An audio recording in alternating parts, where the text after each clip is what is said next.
Hi, everybody. Well, how are you doing the early part of August through Lionsgate? I don't know about you guys, but there's just the energy and the effect that it's had on me has been, I want to say like a heartbeat, but like an irregular heartbeat.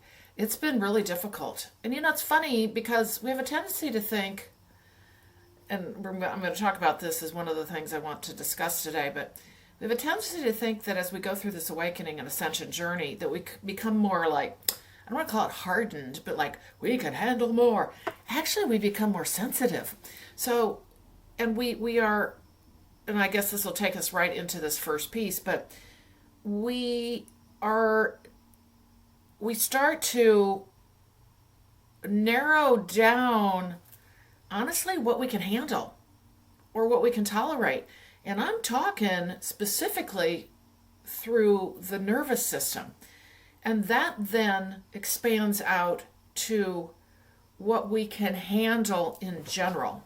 All right? So as we go through this journey, we don't become more I'll just say warrior-like, or we are warrior-like, but in a loving, light way.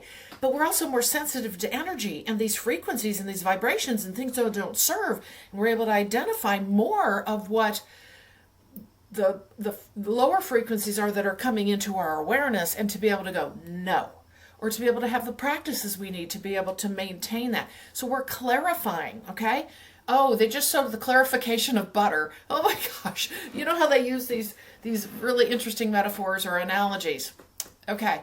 So what we're doing is we're clarifying out what no longer works for us, but in doing that we are more sensitive, but we're more purified. But it's a narrowing down. It really is, but it's an intensifying of that light. So when we get rid of those things, or stop doing the things, or stop eating the things, or stop being around people who may not serve our best interests anymore, and that's not an arrogant thing, that's just the way it is, right? We move in and out of each other's lives. But what happens is when we do that, we open up more space for that light to come in that more condensed space, okay? Because we've said, no, no, no, no, no, no, no, no, no, I can't do this. And then you feel it. You can't do this, right? And so as you do this, you create a more compact area for that light to come in, which gets stronger. So you're actually, in the light that you share, you are a much more powerful being, but at the same time, you're much more sensitive to what doesn't work in your field any longer. Now, that's one of the things I wanted to talk about today, and apparently I just got launched right into that. So anyway, we are having our nervous system recalibrated, all right? So what they showed me, this is, and like I said, this is what they want you to understand. Man, the energy is really high today. Is that as this comes in, as this energy, whether it be solar flares, solar storms, whatever that is, all right, the shift and change, the upgrades, downloads, all of that good stuff, right? Cosmic alignments. As that energy comes in, what they've shown me, and I think you can feel this in some way, probably each of you, our cells vibrate, like we're vibrating. We're trying to take in, okay? And depending on where we're at in our journey and how in alignment we are, chakras, all of that stuff, our individual healing journey, we're vibrating. Our cells are changing and shifting, but they're vibrating because they're trying to match that frequency, right? Of what wants to come in and join us, to elevate us.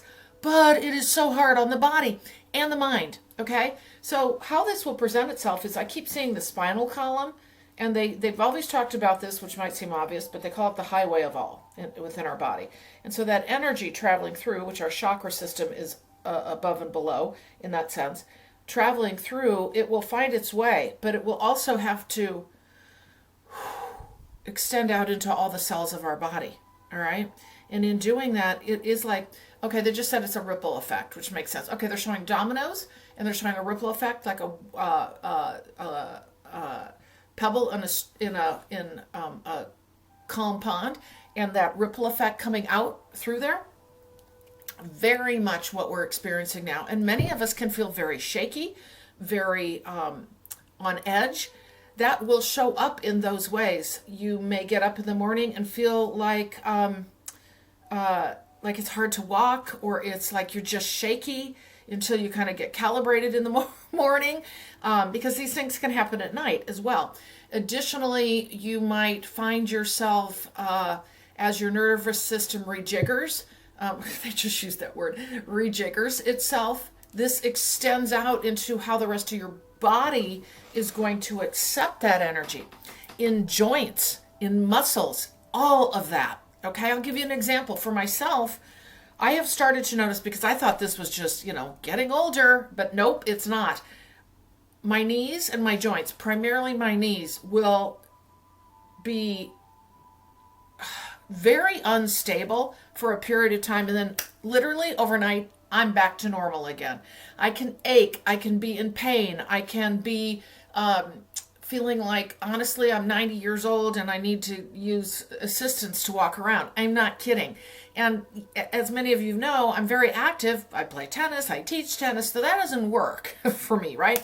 But what we've got to do is we're accommodating that. And it doesn't mean you're doing anything wrong if you're feeling that. It's just happening. But what I will say is, as this nervous system of ours recalibrates, you're going to want to start to understand what's happening, okay? To be able to not just let things happen, but go, oh, that could be this, that could be that. Putting your story together to help you understand what's going on, and then supporting that, okay?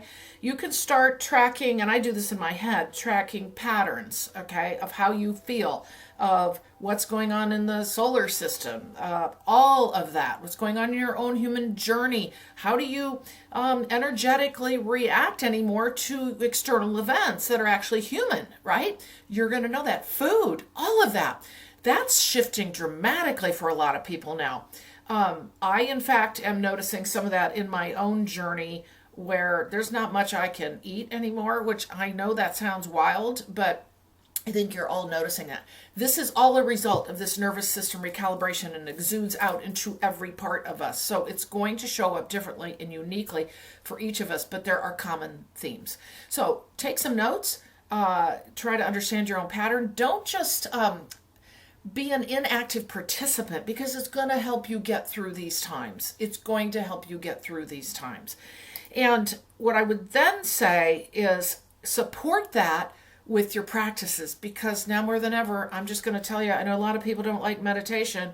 A lot of people don't like it, or say they can't do it, but it is so incredibly important to be able to find your way into some kind of space like that. Additionally, nature, all that self-care that we talked about from day one is becoming more and more vital, which is why 5, 6, 7, 8 years ago, I guess I've been doing this now almost 10 years, one of the first things they brought to me was talk to them about self-care. And I remember saying, that's boring. They don't want to hear about self-care. Well, I didn't understand anything at the time. Well, yeah, they were giving us the groundwork, lay the groundwork now for the self-care that will then be necessary for you moving forward. Now, some of you are just coming into this journey now, right? And, starting at, I'll just say, kind of ground zero, right? This is where you start with the self-care practices. This is where you start looking at yourself, and you'll be guided into this too. But as a conscious human, you can also choose things for yourself to start working on. Things that you know don't serve you any longer. Things that you know you wanted to do and needed to do, but you don't do because the human ego has created a pattern for you, and that's the pattern you keep following, right? So anyway, needless to say, I want you to really understand the nervous system is recalibrating, and how that exudes out to the rest of our mind, body, and soul, because it is critical. We are being bombarded, as we all know, by massive energies within the earth, the Schumann resonance. I don't follow that, but I just know that there's talk about how, like, every day something dramatic's going on. We also are getting that collaboration. I just heard that word, and we've talked about this before, where it's a symbiotic relationship with the sun and the earth. So they are working together, because remember, they're each a consciousness. They're working together, all right?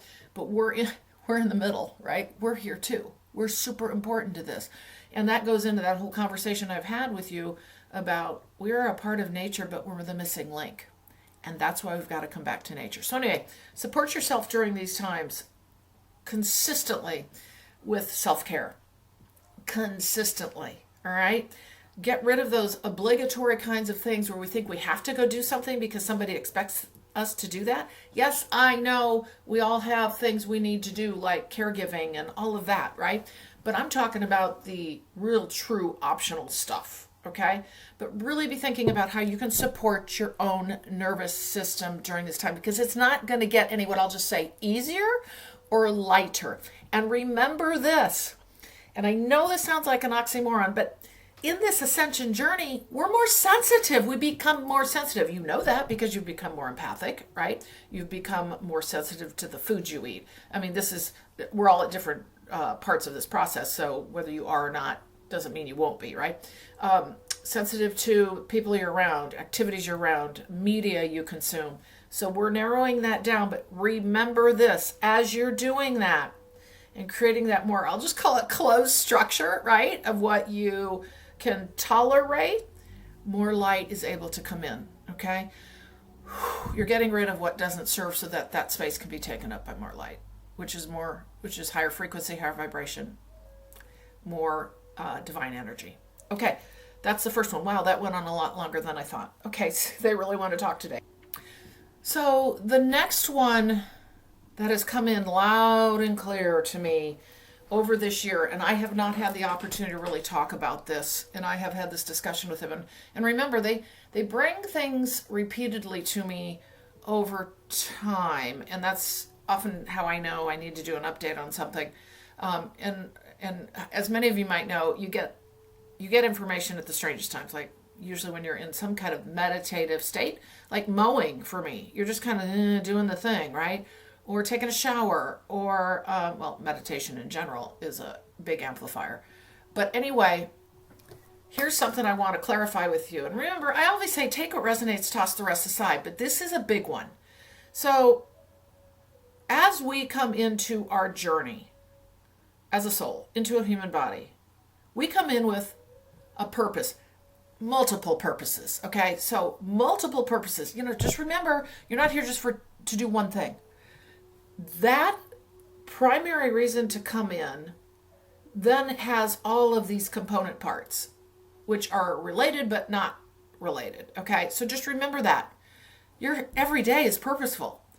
That said, we come in with kind of a general idea as a soul of why we chose to come and some of the things we want to accomplish. All right, that's the purpose as such.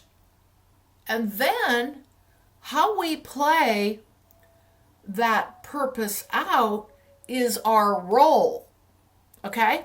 Now, this is very similar to that metaphor analogy, I never know which is which, of we're just all on stage and we're, as humans, in a big play. Okay? Already written for us. And they hand us a script and we do our thing. But no, what they've said is, well, yeah, you have a role, and that's where you infuse your own decision making in how you play out the role. Think about it. Actors all have their own personality. And as we know, some actors will make you very interested in the play, others will make you not interested, and they will play it out, they will act it out very differently. That's our free will in this journey. That's our free will. So if you take that on a continuum, and every individual comes in with purposes, okay, or a major purpose, all right, how they achieve that purpose or those purposes is the role, and that's where free will comes in, and there's a continuum. So, and you can think of many examples with this. So it's not what I want to make sure you think about and consider is that we don't just do this, oh, well, it doesn't matter, I can do whatever I want because this is already meant to happen. This is the way it's meant to be. No. We affect the outcome by our free will choices. That's where free will comes in. So on the continuum, you can be an evildoer and complete that purpose or those purposes. And we've all not done things great, but then there's the bigger scale of that. You can think of world leaders, right? And all of that. But point is you can be an evildoer and do things that don't help people, that hurt people, that harm nature, all of that. You could do the worst You could play that role out of your full-on human ego because you have free will to do that thing. Or you can achieve your purpose, and every purpose can be achieved throughout that continuum. But what's it going to look like and what's your effect on the collective? Then you can do it in the most loving, beautiful, divine way. You can come from the heart space, the love space, and then everything in between. So it's a continuum. I really want everybody to understand this. Again, I still will say, even though this has really been driven home to me, you still have the choice to take this or leave it, all right? And you'll have your own take on this. But we have a choice in how we complete our purpose or purposes in this lifetime. That's called free will. That's your role. That's how you choose and make the decisions you choose. And at the end of the day, where are you at on the continuum? Now, we go through the awakening journey and we all of a sudden realize, oh, and we start looking back lots of times, depending on how old you are, right? I mean, most of my life spent not awake. And as I look back, I have things where I'm like, wow, I would have done that differently. But how can I then learn from that and take this forward into my actions during the rest of my lifetime? All right. So I just want to really help you kind of frame up this idea of, oh, well, we're just in a big play. Everything's scripted and this is just the way it's meant to be. And, kind of letting people off the hook. Not that you're going to go out and do anything about it necessarily, but you're going to shine your own light. You're going to know that from your own perspective of this knowledge, right? So there is responsibility on our part. There is responsibility. It's not just, oh, whatever. It's just not. All right. So anyway, that is, that's an important thing that they have been talking to me about, honestly, for a couple of months. And I just have not had the right time to present that out. So when we talk about, when you hear that, think about that differently, or at least consider this is what I would say is, yeah, we know a lot is written in the stars, but our involvement truly matters. Otherwise, it makes no sense for us to be even involved, honestly. That's how I feel. Okay, the last thing I want to share in this video is, as we know, there are a lot of horrific things happening in this world, and there are multiple things. It's as though and I know this isn't going to sound right, but it's as though everything that humankind could do to each other in a way that is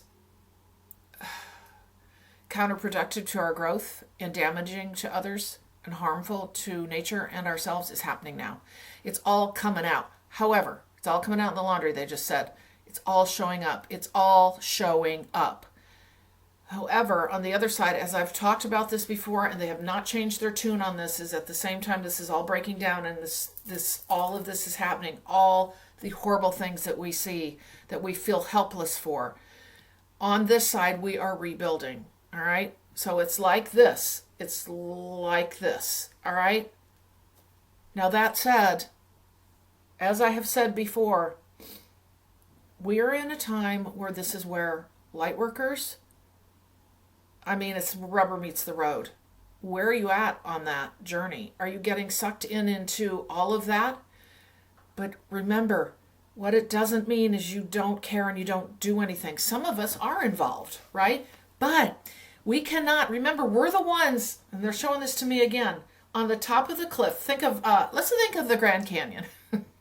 You're on one side and there's a big chasm and everybody's down in the muck in the chasm. They can't get up. Okay, they can't get up, even though the Grand Canyon is really beautiful down below. But point is, let's just use that, a canyon, right? You're down there and everybody's down there in the muck. And we, as light workers, are climbing up the other edge, and there's a bunch of us on the plateau. And we're pulling. But if we allow ourselves to go that way into the abyss, the rope and everything else goes with us. And there we are. How are we going to get out? Right? So it is incredibly important for us to hold our light, hold our groundedness, hold our hope for humanity, hold our knowing of what is to come, without losing our empathy. And how we can do that is we all have the, I'll just say, individual limitations as to when we know we are getting sucked in, but you got to be able to pull yourself out of it. So what they're very much talking about is how can you, as an individual, assist in what we see as horrific things happening out there. And we all have a tendency as humans to think, I need to act, I need to do a thing, I need to do an actual human thing. But no, I mean, yes, you can, but the bigger part of this is where's your light, where's your energy, where's your focus there? Things like prayer. They keep talking about prayer, whatever that means for you as an individual, right? Prayer for those going through trials, prayer for our leaders and the rest of the collective to be able to start coming from their heart space and turn around and to wake up as we are going through this process, right? Prayers for that. They keep talking about this, and this is not a religion thing. This is coming from your space of putting out heartfelt energy for the rest of the collective, for the rest of humankind, for the rest of nature, all right? This is doing this, sending healing light. Here's another example. Those of you, when we can all do this, sending healing light, doing Reiki for the collective, energy healing for the collective, energy healing for nature, all of this. And not in a way that is in fear, not in a way that is full of panic, not in the way that is full of, oh my gosh, I have to do this every single day and I need to do it 10 times. No. This is about holding fast in yourself, the strength that you have, knowing that you are taking more and more divine light in through your work, and that light can be used to help shine a spotlight on others and being able to grow them in their own consciousness. So don't get lost in the chaos of what is going on, because we're going to continue to see more of this. And I will say to you, this is probably the time right now where there is the biggest pull to fall back into the quicksand, to fall back into just, I don't want to say giving up, but like, because here's the thing, we think it's a human thing we have to do lots of times. And I understand that this audience understands it's not necessarily that, right? But we still as humans feel like we need to do a thing. Keep your light shining bright. Do things in a calm, reflective manner out of the deep, heartfelt space of your love for yourself, of your love for others, and your love for nature, the love for earth, and all that is being presented to us. And do not, as they have said to me, this was the words they brought through, do not get lost in the chaos. Because remember the visual, and you can do this for yourself. Visualizations are a great way for you to understand where you're at with certain things. Let's just say where you're at with like all that's going on and how you feel about that and what's in your face and what you're allowing in. Where are you at in that? Okay, I was the light worker holding on, doing the thing, right? And am I slipping back? Where am I? Holding on to that rope, walking forward, right? Walking forward, bringing everybody else up. Where am I? Have I allowed myself to slip back so that I need to still start, I got part of that chasm, like I've slipped down and I need to come back up? It's a great visualization. There's different, obviously examples you can use for yourself. But visualizing where you're at is a good way of getting out of the mind space and understanding more of where you truly are in this journey. Because we are deeply needed on an energetic level. Do not confuse that with having to act as a human. And of course, there is out there in the general public, there will be the shaming of spiritual people who aren't doing a thing, doing something, aren't angry, aren't mad, aren't fearful about what's happening. There's a fine line to walk on that one, okay? Don't get pulled into that chaos as well, all right? I will say that our foundational energy and our groundedness is one of our greatest strengths, So remember, be the stanchion, and don't let yourself fall into the chaos. So with that today, that's what I have to share. They usually bring me 3 things. It's kind of interesting anymore how this works. But so those are the three things today for you to take a look at and consider in your own journey. And again, as I always say, take what resonates, toss the rest aside. I thank you so much for being here as we come out of this Lion's Gate energy and into these really dynamic, they just said, times for the rest of the year. I always feel like I may have mentioned this in the August energy update, once we reach Lionsgate, the rest of the year is like on fire. Oh, that's Leo. That's interesting. They just said on fire because we're in Leo season, and that's just interesting. It's like it lights a fire under the rest of the year. All right, everybody, leaving you with my website, purplerainhealing.com, where you can check out all of my services. If you would like to work with me on your journey, I can assist you through channeled messages, spiritual awakening, mentoring, as well as past lives. And in doing all of that, I assist you in understanding your larger soul journey, past, present, and future. That then assists you in your current lifetime. All right, everybody, thank you so much for joining me. I will see you in the next video.